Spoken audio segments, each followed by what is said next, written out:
¿Verdad que sí es ansiolítico actualmente? Sí. O sea, el gran problema de la humanidad es el no saber vivir en el tiempo presente. La mente humana, al mismo tiempo, es una maquinita del tiempo, que siempre nos está zarandeando entre el pasado y el futuro. ¿Ok? Esto no es novedad. Las dos culturas más antiguas de esta humanidad, la Ayurveda de la India y el taoísmo chino, hablan de esas cuestiones emocionales que son fundamentales. Por ejemplo, en el taoísmo se habla de 5 emociones básicas. La número 1, el miedo. La segunda, la ira. Tercero, la alegría, ya sea su ausencia o su exceso. Número 4, la preocupación. Los chinos le dicen el pensamiento. Y número 5, la melancolía. Y de ahí se derivan un chorro de emociones, ¿no? En la actualidad se puede desmenuzar en muchas cosas, pero son las 5 principales. Entonces, en la práctica de la Hatha Yoga, cuando se practica esta primera anga, que significa característica, se empieza a modular todas estas cuestiones, porque la práctica de las virtudes es un plano superior. Abajo de este plano, cuenta el maestro de la Ferrier que hay 3 infiernos. Dante Alighieri habló de 7 infiernos, o más bien habló de 7 niveles del infierno. Pero el doctor de la Ferrier menciona 3 infiernos. Primer infierno, el instinto. ¿Ok? Tengo hambre, tengo sueño, tengo sed, quiero cuchiplanchar, juega el América, quiero una Cheves. O sea, es lo básico. Es un infierno. El segundo infierno es el sentimentalismo, que no es lo mismo que sentimientos. ¿Cómo no lo voy a querer si es mi hijo? ¿Cómo no la voy a querer si es mi madre? ¿Y quién te dijo que era tuyo? Lo que pasa es que, como dice Alberto Cortés, decimos que son nuestros porque los amamos, en realidad. ¿Ok? Es la canción de Callejero, ¿no? Y el tercer infierno es el infierno de la intelectualidad. Así que todos estos choros no sirven de nada si no se practican. ¿Ok? Si no se viven, si no se realizan. ¿Ok? Es muy bonita la teoría, pero nada sustituye a la experiencia. ¿Ok? Una vez que se conoce esta área, se sigue en la siguiente, que es el niyama, que son la estética. Así como hay que limpiarse por fuera, es decir, lavarse el cabello, cepillarse los dientes, las manos, los que se rasuran, yo aquí me rasuro. También hay que limpiarse por dentro. Es decir, tenemos órganos de limpieza. La sangre circula permanentemente y tiene que ser limpiada por el hígado. Pero si el hígado está sucio, ¿cómo se va a limpiar? O los riñones que limpian nuestra linfa, que son todos nuestros líquidos. De hecho, somos 72% agua. ¿Ok? Esto por muy sólido que se vea. Agua, 72%. Lo que pasa es que hay leyes de física que mantienen en cohesión esto. Pero hay más problemas de salud por sed que por hambre. Podemos pasarnos sin comer 3 meses solo tomando agua. Sin comer nada y sin beber agua, o sea, en huelga de hambre y sed, 3 semanas. Pero sin respirar. Unos cuantos segundos, ¿no? Bueno, minutos tal vez. Creo que el récord lo tienen los buscadores de perlas. Aguantan 11 minutos sin respirar. Sí, entonces, pero la verdad es que el principal alimento viene siendo el aliento. Entonces, el niyama habla de técnicas de limpieza interna, que es básicamente el principio de la Ayurveda, ¿ok? Aunque el taoísmo también nos trajo otras extraordinarias aportaciones. De esas dos culturas es de donde nace lo que nosotros decimos que es la medicina natural. Pero su nombre original es la higiene natural. Higiene proviene de Igea. H-I-G-A. Igea.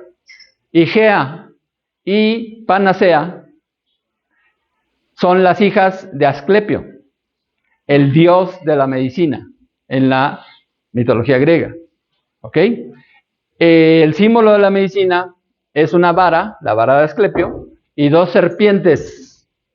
¿Ok? Esas dos serpientes son Igea y Panacea. ¿Ok? Entonces la higiene natural es la base de donde nace la medicina natural. Lo que pasa es que la palabra medicina es posterior. ¿Ok? Y de ahí pues se desarrollaron los conceptos de médico y de doctor y de otras especialidades. Pero se volvió un problema porque todo lo que se va al extremo hace daño. Actualmente, además de vivir en el periodo ansiolítico, también se tiene una cultura de especialistas, ¿no? Entonces el especialista es el que cada vez sabe más, pero de cada vez menos. Sí, primero se tiene que ser médico, luego se estudia una especialidad, por ejemplo, neurología. Y luego, si se quiere especificar qué es del cerebro, pues tiene que ser neurocirujano. Y luego, si tiene que dedicarse a algo más específico, pues ya hay una cuarta, quinta especialidad. Entonces se va reduciendo la visión, ¿me explico? Entonces, las fuentes originales es todo lo contrario. Vamos a ampliar la visión.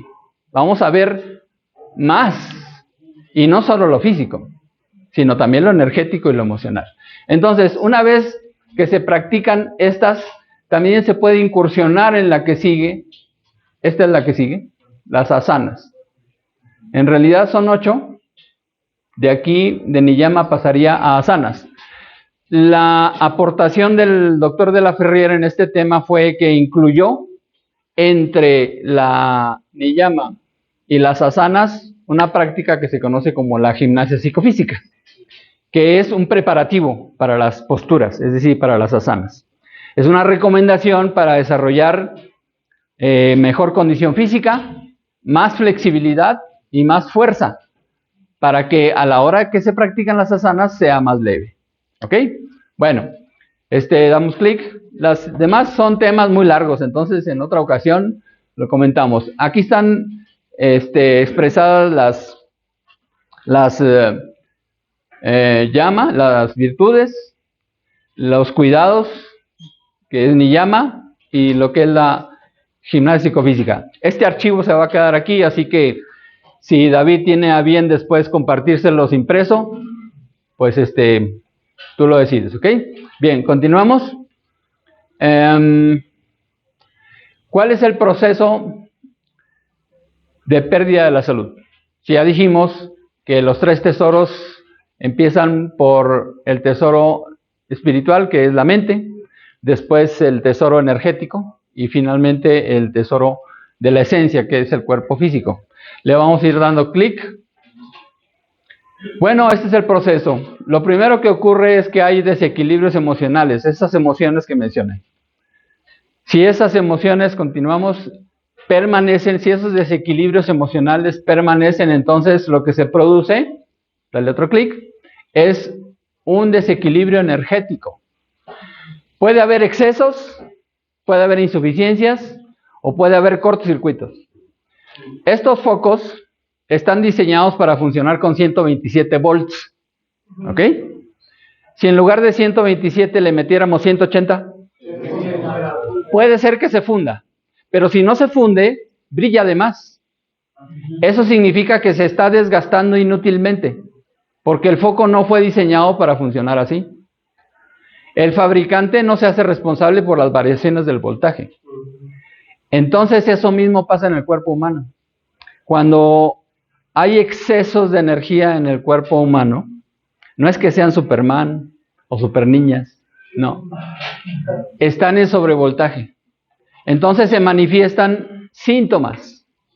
Puede haber dolor, fiebre, inflamación, funciones metabólicas aceleradas, por ejemplo, taquicardia, o hipertensión, o diarrea, ¿ok? Y también cuando hay excesos de energía se desarrollan crecimientos anormales, es lo que decimos que son los tumores, ¿ok? Bueno, regresando al ejemplo del foco, si en lugar de 127 volts al foco nada más le llegaran 20 o 30 volts, a lo mejor ni siquiera enciende. Y si encendiera, encendería con una luz tan tenue que no está cumpliendo con su función. Bueno, pues es exactamente lo mismo que pasa en el cuerpo humano. Cuando la energía es insuficiente, ocurren los síntomas opuestos al exceso. Puede haber frialdad, pesadez, entumecimientos, incluso parálisis, o puede haber funciones metabólicas lentas. Lo contrario de la taquicardia es la bradicardia. Lo contrario de la hipertensión es la hipotensión. Lo contrario de la diarrea es el estreñimiento. ¿Me explico? Y también cuando hay insuficiencia energética se acumulan sustancias que, por ejemplo, son las que forman las piedras en la vesícula, en los riñones. ¿Ok? Entonces, ¿cuál es la recomendación? Que no haya desequilibrios energéticos.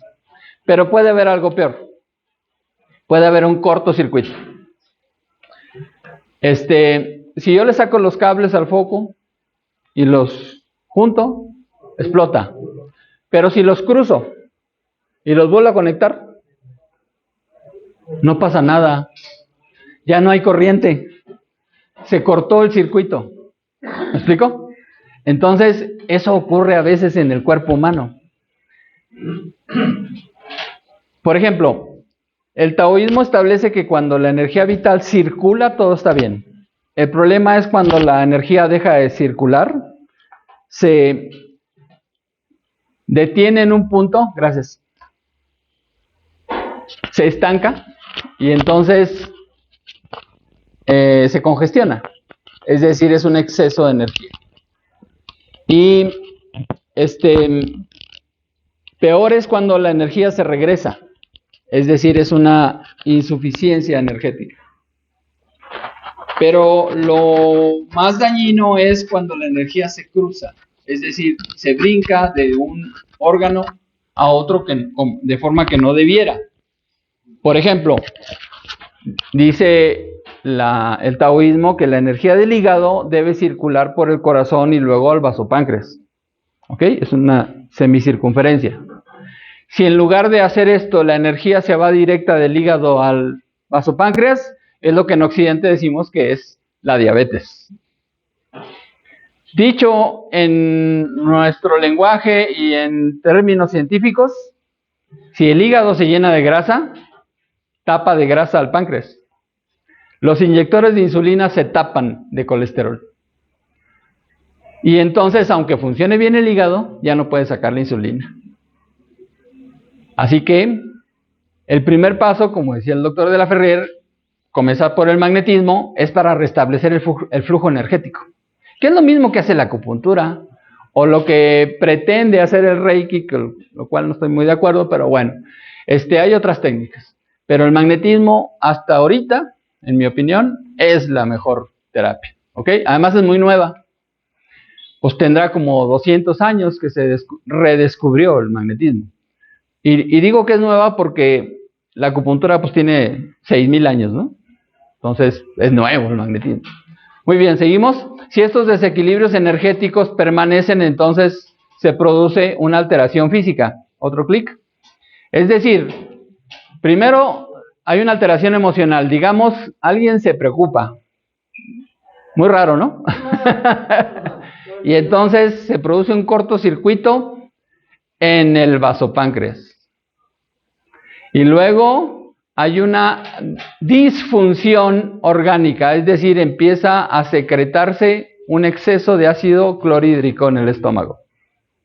Todos tenemos ácido clorhídrico en el estómago, ¿eh? Pero en exceso, volvemos a lo mismo, en exceso hace daño. Hasta el agua en exceso hace daño. De eso mueren los ahogados. Bueno, es un exceso, ¿no? Si esta secuencia permanece, entonces la disfunción se transforma en un trastorno físico, o sea, empieza a haber acidez. Y si permanece, pues entonces ya hay una lesión, o sea, se hace una úlcera. Y si permanece, entonces ya sangra la úlcera, ¿no? Y si permanece, damos clic, pues entonces vienen los llamados procesos crónicos degenerativos. Claro, el Vox Populi dice, uy, estaba re bien y de repente le dio cáncer. O le dieron un susto y le dio diabetes. Nah, ya estaba el proceso. Lo que pasa es que es en el terreno invisible y no se habían dado cuenta. Hasta que revienta, ¿me explico? Ese es el gran problema de nuestra sociedad. Que hasta que revienta es cuando ya mucha gente se atiende. Y ojalá hubiera un poco más de prevención, que de hecho ese es el origen. Los 3 grandes paradigmas de sanación de la humanidad, número 1 ha sido la lucha contra la enfermedad. Y, por lo general, la humanidad pierde. La segunda ha sido la prevención, pero se ha vuelto un negocio. Porque ahora resulta que con vacunas se puede prevenir todo, y eso es falso. ¿Quién se vacunó aquí contra el COVID? Yo tampoco. ¿No? Casi se mueren mi pareja y sin culpable. Bueno, traían un trastorno anterior. Y entonces lo que el cobicho hizo fue destapar eso. Pero yo conozco los coronavirus desde hace 30 años. No es un virus nuevo. Es una cepa nueva, pero no es un virus nuevo. Esta cepa nueva sí fue muy virulenta al principio, pero ya se moderó. ¿Por qué? Porque quiere vivir. Entonces dijo, ay, se me pasó la mano, déjame le bajo tantito, ¿no? Sí, ya, imagínense al alien que llega a la Tierra y se empieza a comer a todo el mundo y a los 3 meses se da cuenta que ya la despensa ya está bajando. No, espérate, déjalos que se reproduzcan, ¿no? Algo así. Pero bueno, entonces, el nuevo paradigma que queremos que se difunda mucho es que ya no es suficiente luchar contra la enfermedad, ni siquiera prevenir, sino promover la salud. Y entonces no es una cuestión física nada más, porque no solo de pan vive el hombre, ¿verdad? De hecho, Gurdjieff estableció que hay 3 tipos de alimentos. Otra vez el 3. ¿Por qué? Porque vivimos en la tercera dimensión. Decía que el primer alimento está en el aire. Se llama prana, según los hindús, pero nosotros le decimos energía vital. Si ahorita cierran la puerta, cierran las ventanas y nos quedamos todos aquí, en media hora ya vamos a estar dormidos todos, porque el dióxido de carbono va a aumentar y va a empezar a disminuir el oxígeno. Entonces es muy importante promover actividades al aire libre. Y mientras más cerca de la naturaleza estemos, mejor. Es fomentar que haya verde, ¿no? El verde es vida, siempre y cuando no se lo fumen. Sí, o sea, no, es que con todo respeto, pues es una planta medicinal, pero su uso ha sido malinterpretado. La primera planta medicinal que yo conocí fue la marihuana. Mi padre era médico y beisbolista. Y entonces tenía su tintura de marihuana y se la untaba en las rodillas y en los codos, porque era lo único con lo que sanaba para jugar béisbol. ¿Ok? La marihuana no es mala. Es más, se puede matar a un cristiano con té de manzanilla. Basta con que le des 4,500 tazas de un jalón y se muere el güey, ¿no? Claro, en teoría nadie se lo va a tomar, pero en la Universidad de Chapingo se hacen esos experimentos. En la Universidad de Chapingo se determina la dosis letal de las plantas medicinales. Y entonces se les obliga a las ratas a tomar las dosis adecuadas para su tamaño y su peso, como si fuera una taza. Y con 4,499 tazas la rata no se muere, pero con 4,500 sí. Entonces, ¿es mala la manzanilla? Claro, y podemos poner otros ejemplos, la lavanda. Sí, un compadre mío murió porque le cayó una tonelada de lavanda encima. Eso fue chiste. Ok. Entonces, continuamos. Si estos procesos crónicos degenerativos permanecen, entonces se produce, ¿vale? El fin. Y lo estoy poniendo con interrogaciones. Además, una muerte prematura y con sufrimiento innecesario.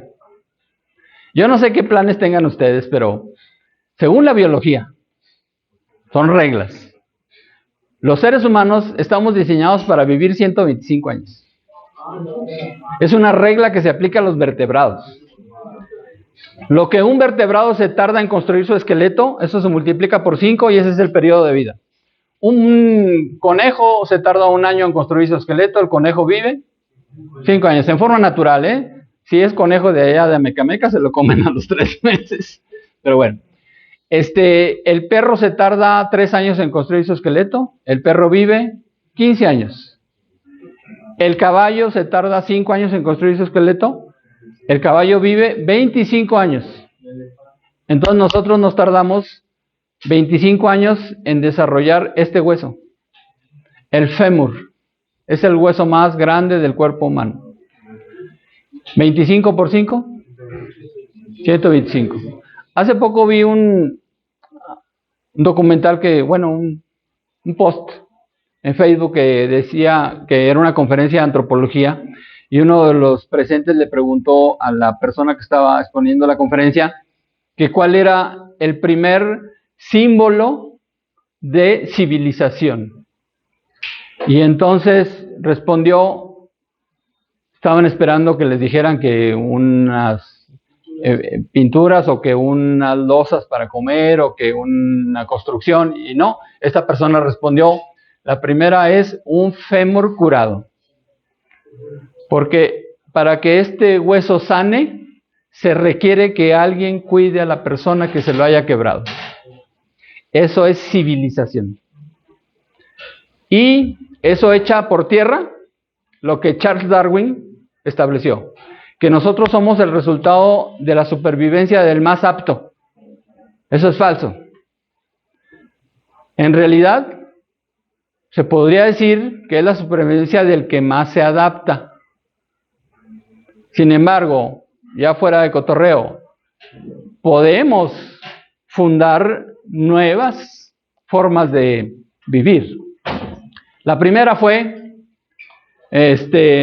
sobrevivir, porque los dinosaurios y los volcanes y qué sé yo, pues había que sobrevivir.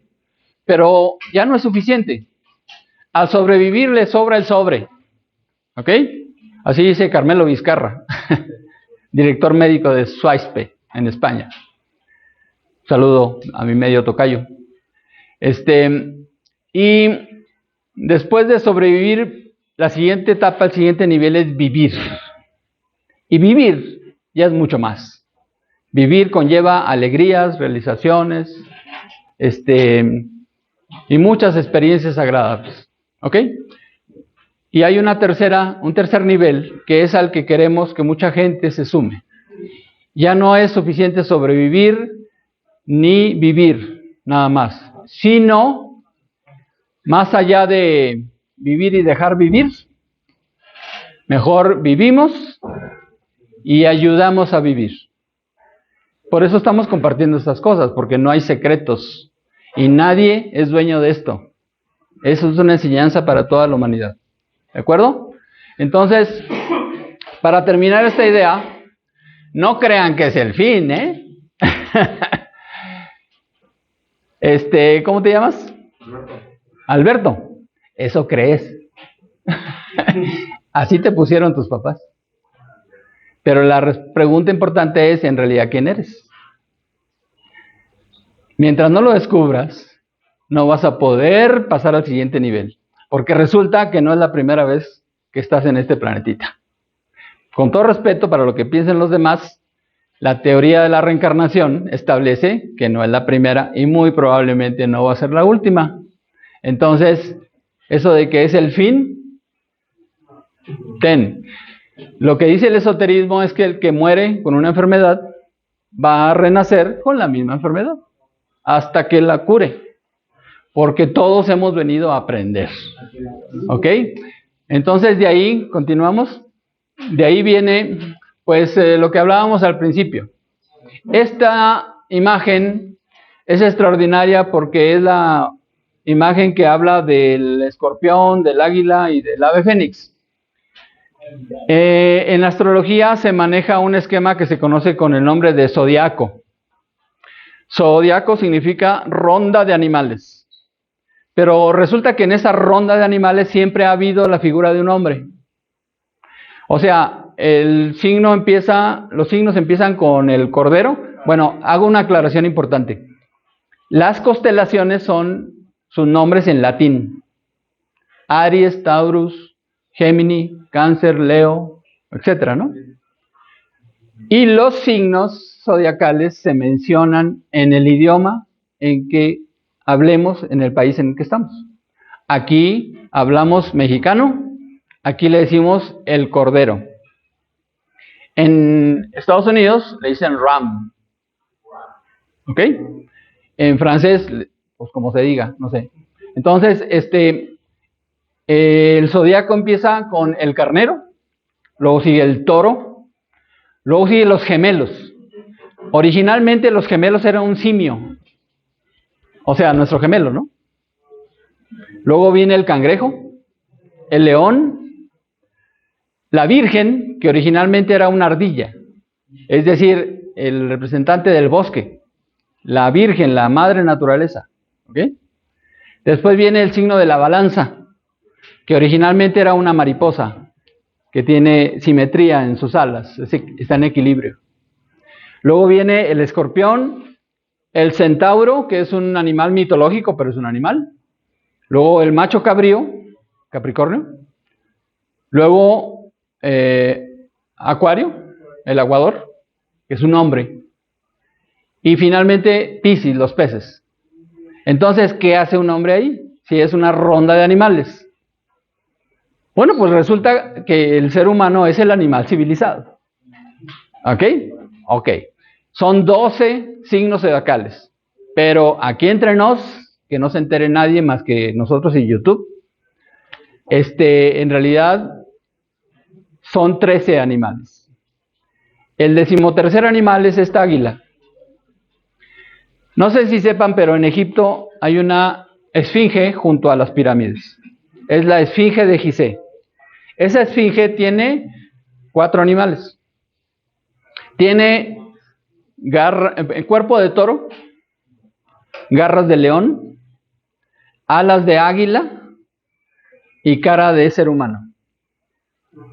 Es decir, son las 4 constelaciones fijas del zodiaco. El toro, Taurus, Leo, el león, Escorpio, pero tiene unas alas de águila. Es decir, ya en una revisión astronómica, en la banda zodiacal, es decir, esa zona por donde nosotros parece que vemos que el sol asciende y transita, o sea, sale el sol, lo vemos que asciende, llega a mediodía y luego por la tarde se pone en el otro extremo. Esa zona se llama banda zodiacal. Hacemos otra pausa.